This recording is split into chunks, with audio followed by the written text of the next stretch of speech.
Raider Nation, thank you for joining us on the Only Nation podcast, brought to you by the Raider Ramble. My name is Heidi, but you may know me as Kevlar Prom Dress or even Raider Ladybug. I'm here with Raider Homer, and we're ready to talk some Raiders football together. Always ready to talk Raider football, especially with the one true nation. Hey, and you know what? I got a little surprise. Uh-oh, what? I got in the mail today, I got the Only Nation podcast stickers. Can you hear them? So what do you think? I think they're cool. I like them. Hey, and thank you for the Ladies of Darkness podcast stickers. That's cool too. I'll be sticking those all over everything. I don't have to give those out, do I? And keep all of them? No, of course not. Those are for you. All right. That's a gift from my heart to your heart. And then the Raider Shield window or rear view mirror decoration. That's kind of cool too. Does it have a scent? You know, it did when I first got them, but it's gone like in the first few days. But I don't care. I wear them for what it looks like, not what it smells like. That's right. It's going in my car. I appreciate it. Thank you very much. You're welcome. And that's why you never know what you're going to get when you get a package from me. Might just be a sticker, might be more. All right, cool. I'm looking forward to see what you send me in the future. Well, not only for you, but for the listeners, too. Oh, yeah, that's right. Especially for the listeners, right? Exactly. I've got a bunch of cool little things to send out. Yeah, we need to do some contests and things like that. We got to get the listener participation up and then do some contests. Well, that's the thing. We need to get the listener participation up. Come on, guys. Yeah. Speaking of, right, give us a call at 904-701-8667. That's 904-701-8667. We'd love to hear from y'all. We want to involve y'all, pass out stickers. I got some magnets and stuff I'll send out too. We really appreciate y'all getting involved with the show. You can also email us at theonlynationpodcast@gmail.com and be sure to follow us on Twitter and Instagram at OnlyNationPod. Make sure you go to Facebook and join our group also. It's the Only Nation Podcast. So yeah, just be sure to like and subscribe to us on all your favorite social media accounts and podcast apps. And don't forget to send us a message with your name and address, and we'll send you a free sticker. All right, sounds good. Today on the show, we've got more free agency news to catch up on, the signing of Damarious Randall, and a couple players who won't be back next year. We'll also go more in depth on the effect of COVID-19 on the team and the league. And to wrap things up, we'll be talking about a boatload of Heidi's heroes. A boatload. The Raiders. It's a big boat, too. You know why? Because we got some awesome players. Yeah, we do, man. We do. We got some awesome people in our organization. Yeah, Mike Mayowa, his announcement, what he's doing. Yeah, what Mark Davis did and what the players are doing. I can't wait to get into it. Oh, yeah. All right, so let's hit this free agency stuff first. We have signed all of our reported free agents, and we even added a new defensive back. We signed Damarious Randall. He will be playing as free safety, which was confirmed by Mike Mayowa in his press conference. He was originally drafted in the first round of the 2015 NFL draft by the Packers. He came out of Arizona State. He spent the last 2 seasons with the Browns. He has a career total of 290 tackles, 47 passes defensed, 14 interceptions, and 2.5 sacks over 65 games. Last season, in 2019, he was targeted 21 times and gave up 13 receptions. At 5 feet 11 inches and 196 pounds, he has played some cornerback along with playing the safety. Randall has good range and moving sideline to sideline, and he has good play recognition ability. In spite of this and his history as a cornerback, though, he has a weakness in zone coverage, and his tackling is, at best, serviceable. Let's face it, sometimes it's awful. Overall, though, his addition to the defensive backfield is a step up from the almost signing of Eli Apple. Yeah, listening to Mayowa, he was saying that he sees him day one as free safety, but he likes the fact that he can drop down and play slot. Right. That's kind of curious, well, not curious, but that's a good thing, I think, because Joyner, right, he does the same thing. I guess that's what got me thinking, right? Is what are they going to do? Is Joyner going to go back to safety where you think he plays better, or and then Randall come play nickel in certain situations, or what? Who knows what's going to happen? But well, I'm not the only one that thinks he plays better there. He does play better there as safety. Okay, I'm not saying he doesn't. I'm just saying, they're getting these players right that are interchangeable. So I think, I'm curious to see how that's going to work out, especially in the draft, right? Because, you start to look at some of these players, and more of these players are coming out playing multiple positions. So it's like that's almost the future of the NFL on defense, is being able to play multiple positions, So I'd like to see what kind of musical chairs the Raiders play on defense this year, especially with all these signings. Yeah, and I was never a big fan of Daryl Worley, but that was one thing I did really appreciate about him last year, was his ability to slide in and out of certain positions. He was a real renaissance man as far as that went, and that was one of the most positive things I saw in his play. Yeah. I mean, he wasn't what we wanted him to be, I guess, but, he's better than what we have now. There's a lot of question marks now, except for Trayvon Mullen, and he's coming in his second year. So... yeah, and Wardley still isn't signed anywhere. He could always end up back with us. That's true. We'll see. I bet they're waiting until after the draft, though, before they even talk to him again. I don't see them giving up. If they offered him a contract, right, and then he turned it down, I don't see them going back and begging Worley to come and play for him. You know what I mean? I don't know. We'll see. Oh, he's the one that's going to be begging, because he thought he had a big market and would get big money. Now he's realizing that he wasn't in that position. So I think he would be the one that's begging. Yeah, okay. Yeah.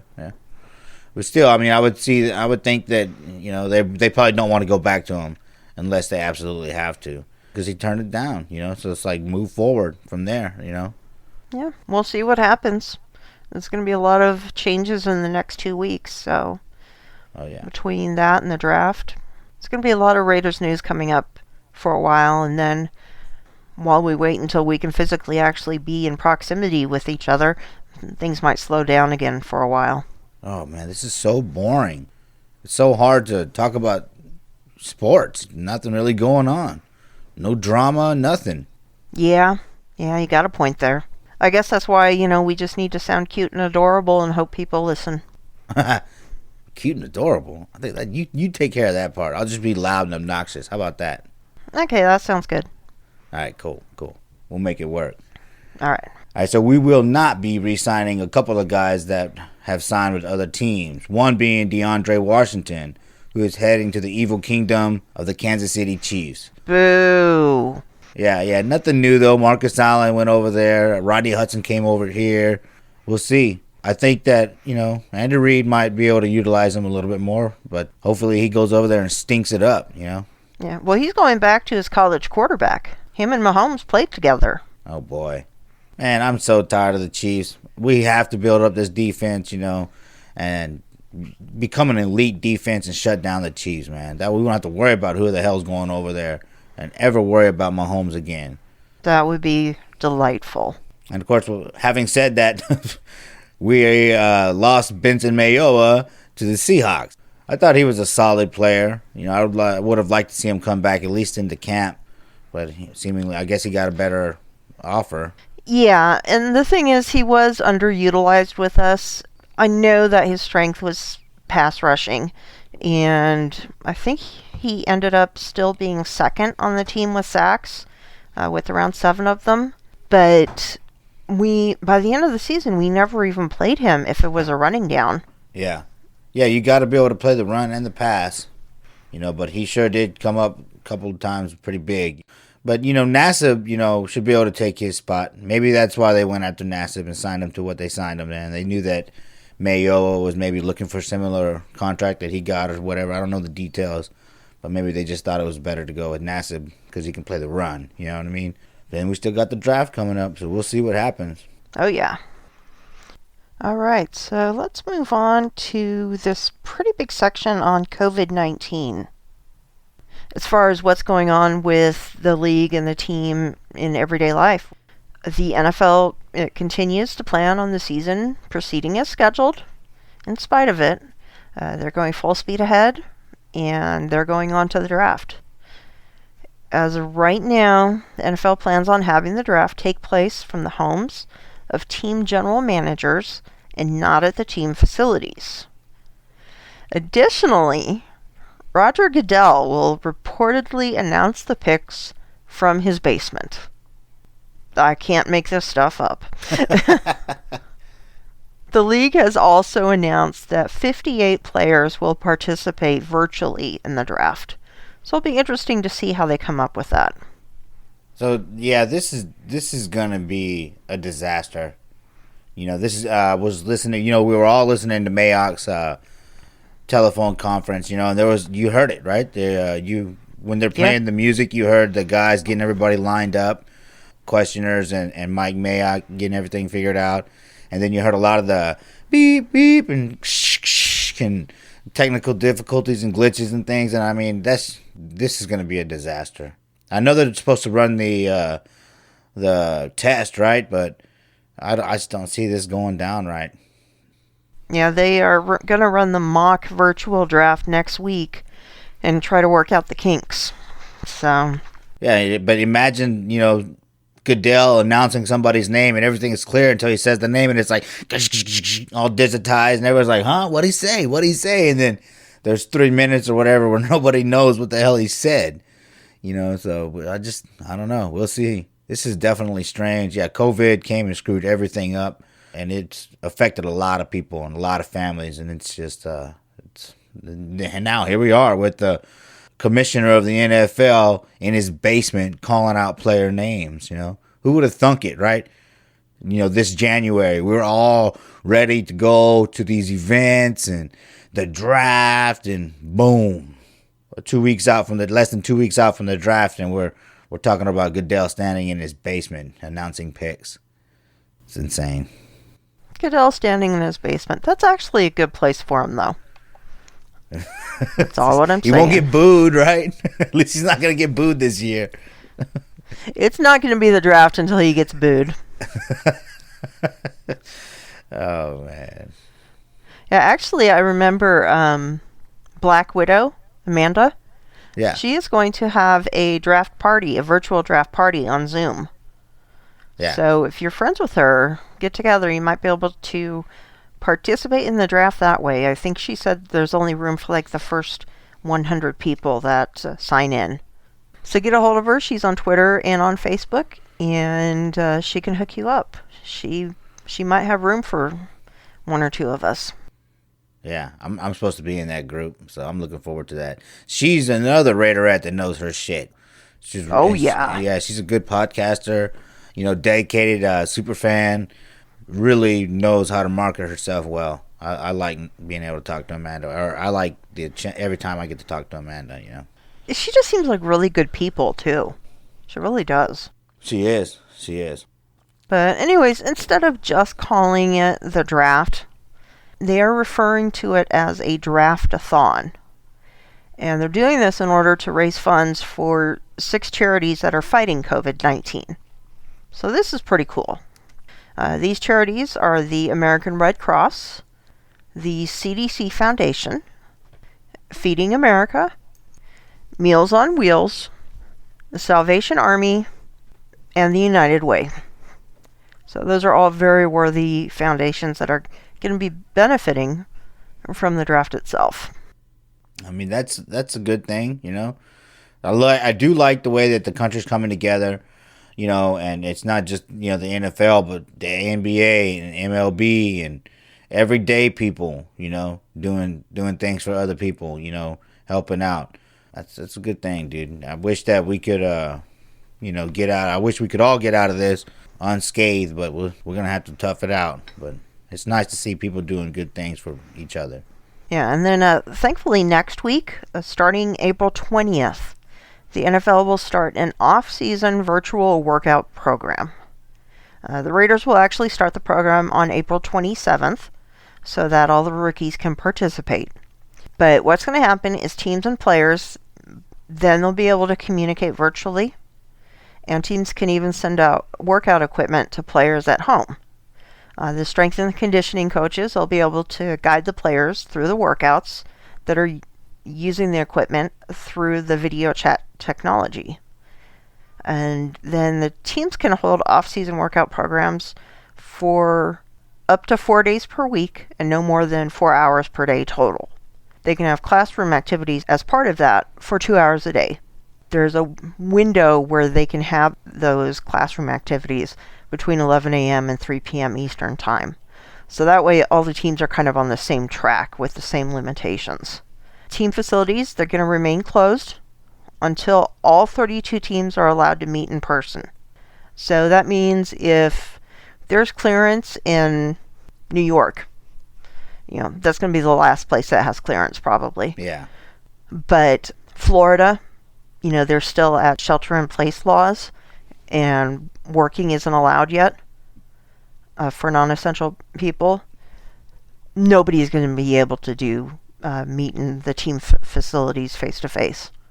So that way, even teams in New York with known limitations and teams in Florida that are being held to limitations, they're all going to be on the same page. So that seems pretty fair and reasonable. I don't think there's anyone that could have a problem with that. No, I mean, they got to do what they got to do. They have to, in order to stop the spread of COVID, we got to do this. And then for the off-season program, veteran players, they'll receive a minimum of $235 for each day they participate. And then each rookie receives a minimum of $135 for each day of participation in his team's rookie football development program. There's actually a lot to look forward to right now that I look at it.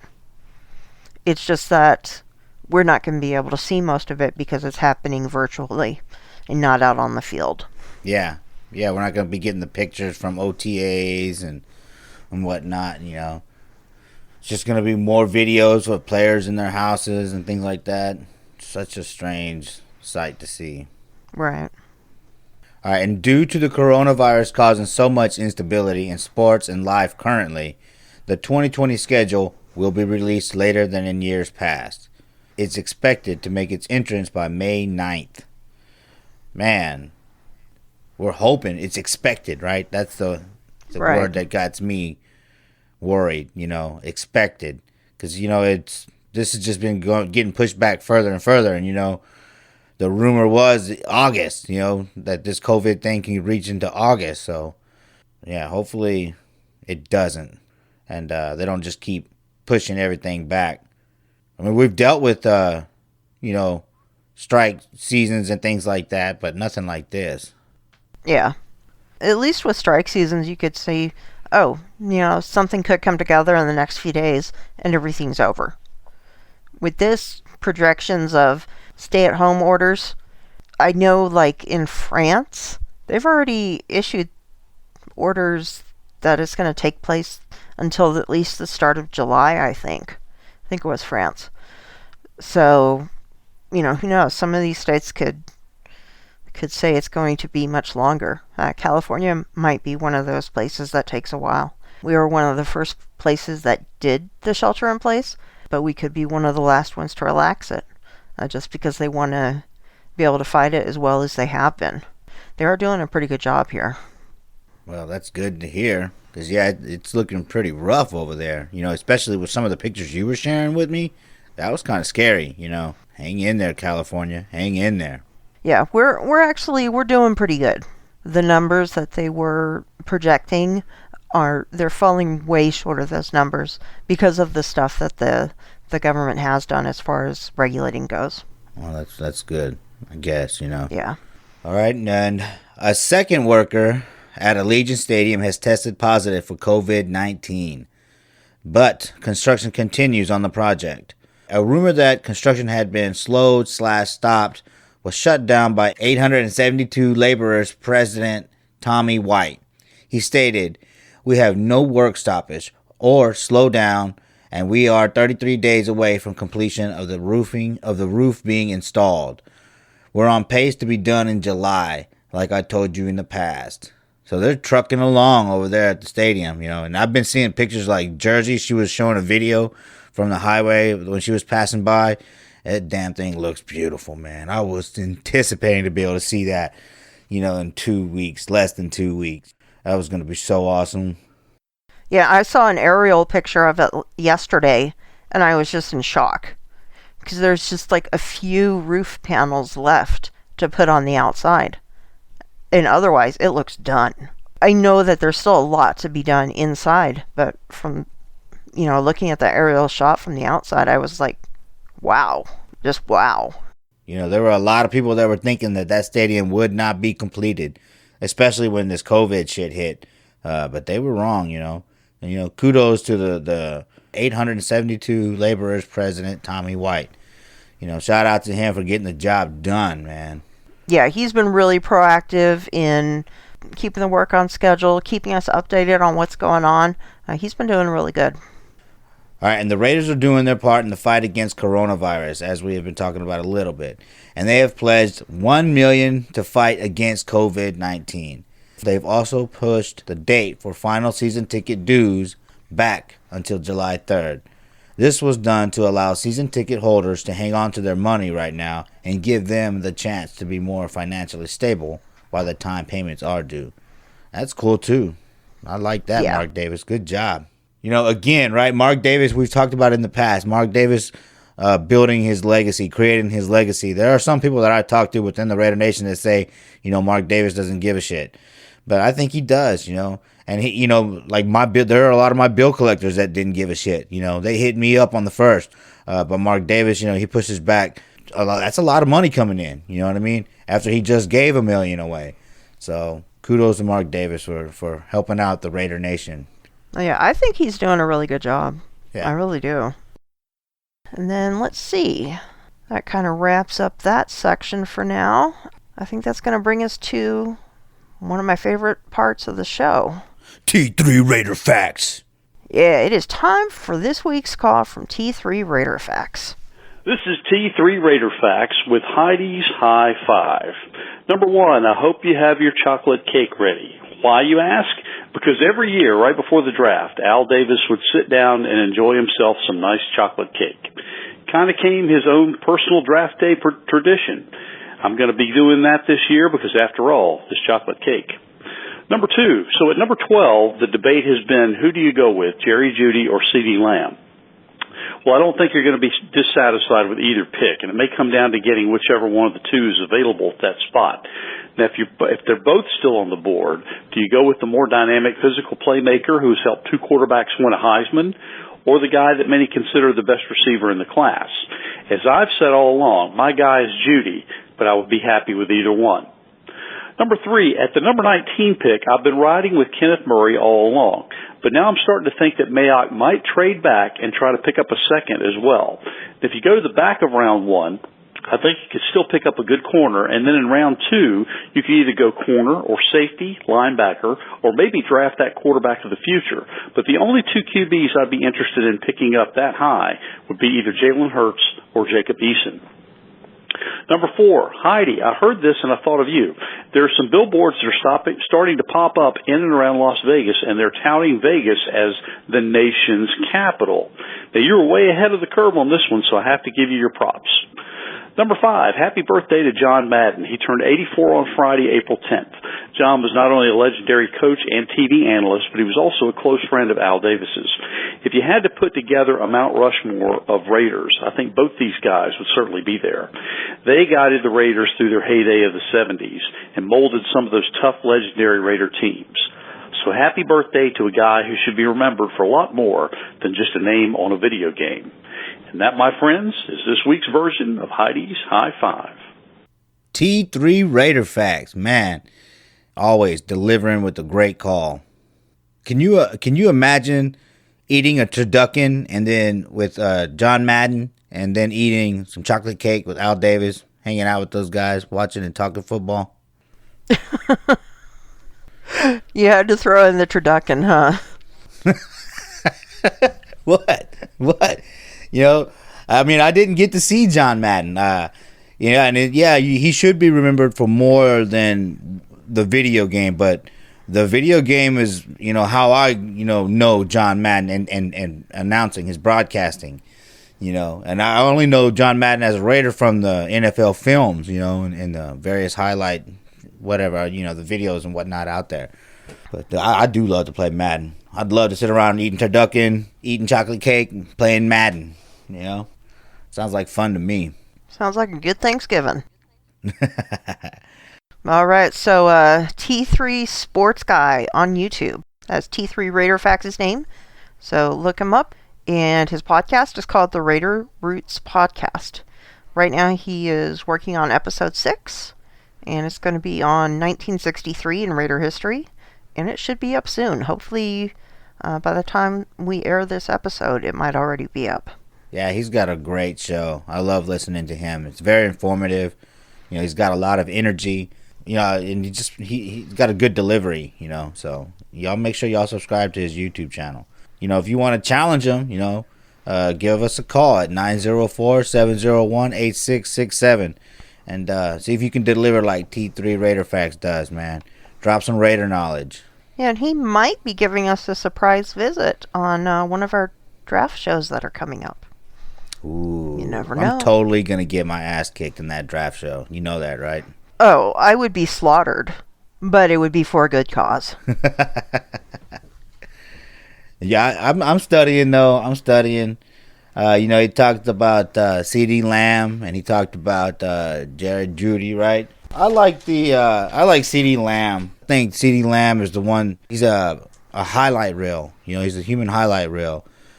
He's the one that can make the hard catches, and make them easily, and then he still got speed and size and breakaway speed, and I like C.D. Lamb, and there are some people that are saying that he's top 12, so we do have a chance at him.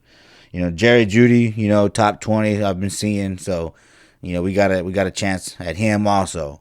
So that's a good question if it comes down to both of them. But I still take C.D. Lamb over Jerry Jeudy.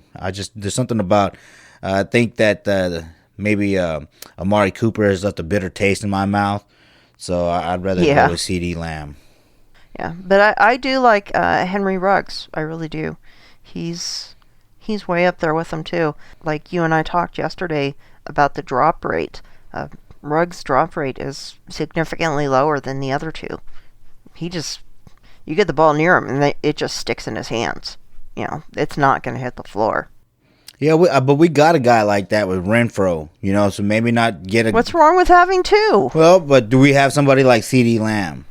You know what I mean? That's only people that do is like the Browns because they got OBJ. Yeah, that's what I'm saying. That's the kind of player we need. Renfro, that's third and Renfro. That's his call, Third down, you're going to him. He's more like a Michael Crabtree, But with, he's like a cross between Crabtree and Cooper, I think. But yeah, we need that over-the-top playmaker, the one that the defense is like, oh shit, we have to stop this guy. Even though that they know Renfro is able and willing, they know they got to shut down a C.D. Lamb. That's the kind of wide receiver we need. And at number 12, I mean, that would be a steal, right?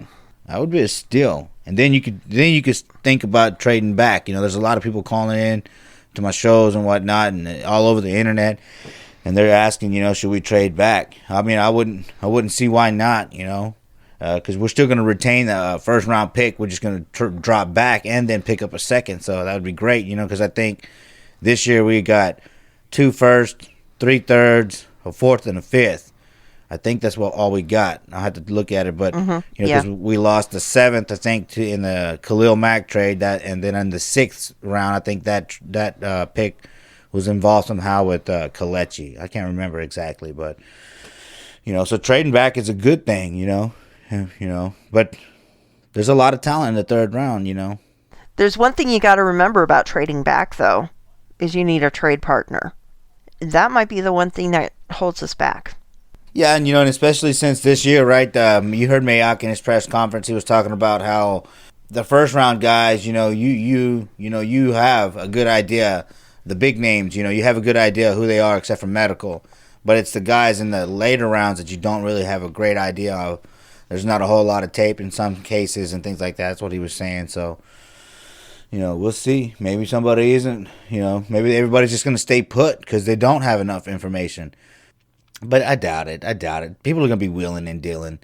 And like I said on your show the other day, I don't think we're going to be disappointed with any of those picks. If we end up with any one of those 3 receivers, we're going to be happy. Yeah. And then, because I got to finish looking, but, it looked like there was a lot of first and second round talent within the first top 10. In some of those positions, they drop in the third right around the fifth player listed, But, we would, this is a deep wide receiver class, so, we might have to get one earlier than what Mayock says he likes to do. You know what I mean? So trading if we don't get one at 12, trading back out of the 19th pick. All right, and that's something that we're definitely going to get into in our next episode, which will be released right before the draft. And then let's move on to what frankly is the best part of the show. And yes, it is the best part strictly because of the name. Heidi's Heroes. I came up with that name. Whatever. Believe it or not, I'm walking on air. I never thought I could feel so free. Flying away on a wing and a prayer. Who could it be? There's really no way to choose just one hero for this episode. On top of the team's donation to the COVID-19 relief, several players and people in the organization have stepped up to the plate to help as well. Cleveland Farrell has donated $100,000 to the Richmond, Virginia Eviction Diversion Program. That's his hometown, and he is giving back to where he grew up. Hunter Renfro, Alec Ingold, Foster Moreau, and Josh Jacobs. They're having a fundraising drive for the 3 Square Las Vegas program, with a raffle for a virtual meet and greet when you donate $20. Foster Moreau, he's also offering to follow you back on Twitter and or Instagram with a $25 donation to the CDP program. That's the Center for Disaster Philanthropy, and they have a COVID-19 relief program. He'll also add you to a drawing to win a Foster Moreau signed jersey. Then Jalen Richard, he is funding gas cards for volunteers who are delivering food to low-income families and children in Louisiana. Nevin Lawson and Trayvon Mullen, they teamed up with Chick-fil-A to provide over 250 meals for emergency room response teams in Broward County, Florida. And finally, Mike Mayock has announced that he and his wife Amanda, they will donate $1,000 in the name of each of the Raiders draft picks this year to the Clark County Deliver with Dignity program. And they will be giving a minimum donation of $7,000 overall. Those are some pretty fantastic Heidi's Heroes there. Yeah. I love seeing it. It shows that we are definitely drafting high character guys. There's lots of players that do this kind of stuff in the NFL. Don't get me wrong. But we have a lot of players on our team doing this stuff. And our GM and our head coach, I'm sure, is doing a thing. I haven't heard anything. But our owner is doing great things, Makes me want to do great things. It's great to be a Raider, especially when you're being led by people that actually care about other people, I think it reminds me of what Wayne Mabry says. He's like, he was telling me a story. He was walking with somebody, and I think it was Ken Stabler, and what Ken told him, was to wave the flag and wave it high, carry it high because people are watching you, and it really changed who he was, right? Because what he was saying is, on the outside, he's physically intimidating with his gear and all that, but on the inside, he's giving back to the community. And so, as as a football team, the Raiders have the mystique and the bad guy image, right?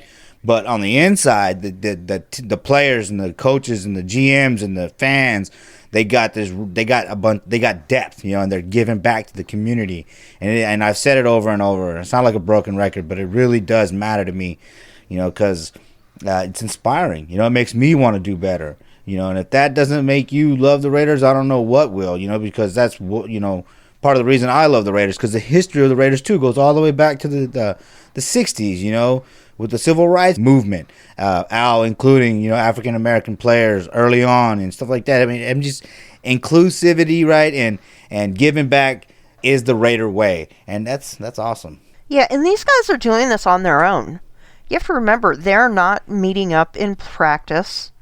They're not talking to each other, about this, just an everyday conversation. This is stuff that they need to, on their own, communicate with each other and say, hey, let's set this up. Let's do this. Or, they tell their agent or their PR person, hey, I want to do something to help. Can you find me the best program for, blah, blah, blah. This isn't something that's just being led by the Raiders. This is stuff that these guys and girl that have this so ingrained in them that they're just doing it, which I think is incredible. Yeah. I mean, it makes me proud to be a Raider, These aren't these jarheads that you see sometimes out there. AB, these are solid people, man, that can play solid football, and that's what we want as a foundation. I can't wait to see who we draft, because they're all about drafting high character guys. And we got this draft show coming up, and so that affects the way that they talk about drafting high character guys, and then seeing these guys that they did draft doing high character things. I'm looking in these reports, right? Because a lot of people are fast, a lot of people are strong, but is this guy? What is his makeup? Off the field makeup like? Is this guy he's a high character guy? Those are the guys that I'm plucking out, and I'm thinking either one, the character concerns, they're just getting pushed to the side, talent or not, but the guys with high character they're getting put on the list because, if you're playing a guessing game and trying to nail who we're gonna get, you would start there, right? These high character guys, because that's something that they have talked about in the past, and it's proven to be true. Yeah, and it's something that's going to be important with our new location. Because, yes. I can go to Vegas, and honestly, my trips to Vegas are incredibly boring to people. Because I don't do anything. But there's a lot of guys, especially young guys with a lot of money, that having a little bit higher character, a little bit higher standard of character is going to make a difference in how they function there. Yeah, we do not need another Javon Walker incident. You know what I mean? Especially with our team being there. The temptation is going to be real for these young guys with lots of money in Sin City. You know what I mean? So you definitely have to draft high character guys. It's going to be an interesting draft. It's going to be an interesting year. We talked about all this virtual draft, virtual training camp. The schedule getting pushed back till the release of the schedule getting pushed back till May 9th. This is going to be a strange year. It could very well be a half season. If it's a full season, it's going to be a sloppy season. It could be very, very sloppy, so we got a chance to get in there and win. You know what I mean? Because, and Mayock said it, right? With all this virtual stuff going on, they're very happy to have Derek Carr. They love Mariota, right? But they know that Derek Carr knows that offense, and that's what Mayock said. Yeah, exactly. So we did kind of get lucky, And then, another great thing is, like we were talking about Renfro, right? Even though we need a wide receiver, we need a true number one, we still got Renfro coming back. Our run game is going to come back intact and strong. And then, Gabe Jackson, hopefully, he sticks around. We'll see what happens with him. And that, depending on what happens with him, our offensive line can be coming back intact. Those are crucial. The running game and the offensive line to help Derek Carr are crucial. But then having that relief, that security blanket, as you say, with Hunter Renfro could be very, very helpful. The defense, though, is all fresh, new faces. So we'll see. We'll see. Because they say, the defense is the one that's behind the furthest. The offense seemingly has the head start, right? So we'll see. All right, well, thanks for joining us, Raider Nation, on the Only Nation podcast. Be sure to listen to our next episode where we'll be prepping for the draft, where I'm going to get my ass kicked is what I should say. But I'm still going to prep. Whatever. Oh, it's coming. I know it's coming. All right, be sure to call us at 904-701-8667. That's 904-701-8667. Give us feedback on the show. Leave us a message to play on the air. If it's anywhere halfway decent, I'll play it. Unless you're calling asking for toilet paper and leaving your phone number on it, then I probably won't. And if you don't understand that, you have to go listen to our previous episode. You can get a hold of us, The Only Nation Podcast, at gmail.com. Find us on Twitter or Instagram at The Only Nation Pod. Be sure to like and subscribe to us on your favorite social media account and podcast apps. And don't forget to send us a message with your name and address, and we'll get a free sticker sent out to you. Stickers! Oh, yeah! Until next time, everyone, go Raiders. Go Raiders.